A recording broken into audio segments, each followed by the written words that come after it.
tinira si VP, kaya nga nawala yung confidential fund, di ba? Pero okay, fine.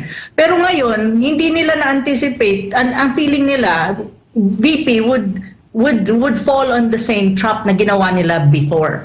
Eh kaso hindi naman ganun eh. So ngayon, sabi nga ni VP, okay, in-invite niyo ako dito, I will present, I will lay down the grounds. Ito lahat ang accomplishment, ito yung aming proposed budget, ito yung aking opening statement. So, sabi nga niya, 'di ba? Sinabi niya, 'di ba?